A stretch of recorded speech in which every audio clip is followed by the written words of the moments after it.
Hi, my name is Jasmine Hill, and today I'm going to be talking to y'all about culture industries.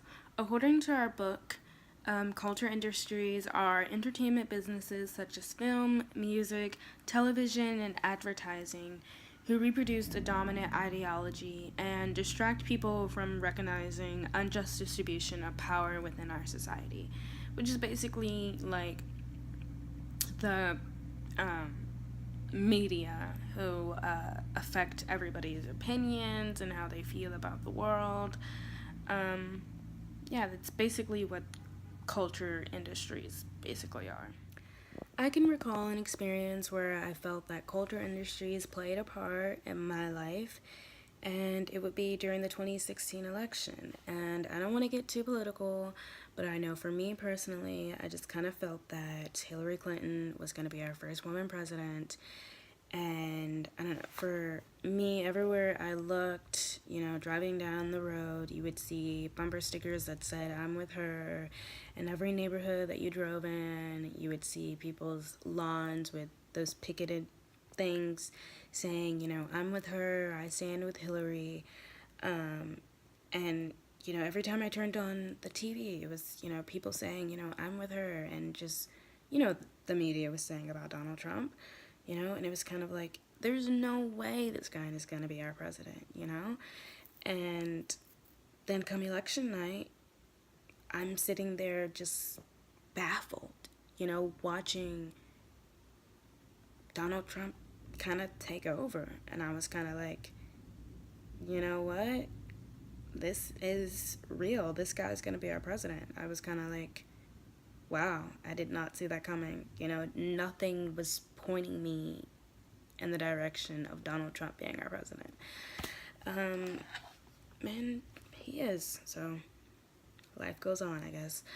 Now that I have discussed this experience, I will make some inferences. I infer that in this digital age, especially with us millennials and what have you, we just read two sentences on Instagram of some news site and we think that, we know it all, we got the whole story, and that's not necessarily the case. We have to read more into the story, and not just that one story, but other stories and cross-reference it and whatnot.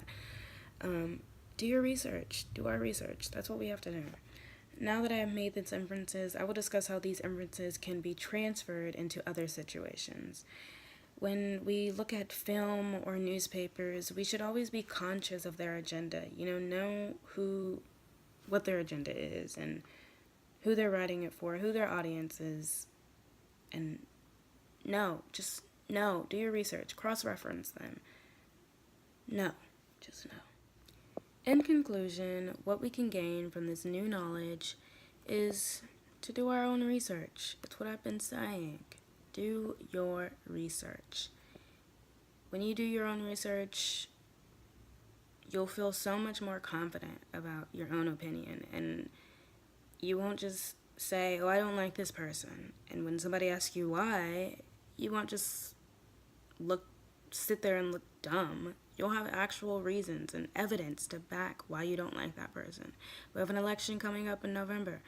Obviously, this isn't a video to tell you to vote, but I'm going to use it to tell you to vote. Go out there and vote. Don't vote for Ted Cruz because your dad said to go vote for him. Don't vote for Beto because your mom said to go vote for him. Vote for either one of those guys because you actually feel like they're going to do something good for Texas and for America and for you, honestly, and for your kids, your future. And if I could end this video with one quote, I would end it with Jamie DeWolf. And he's a poet, and he says, "Don't believe everything you read, but believe everything you write."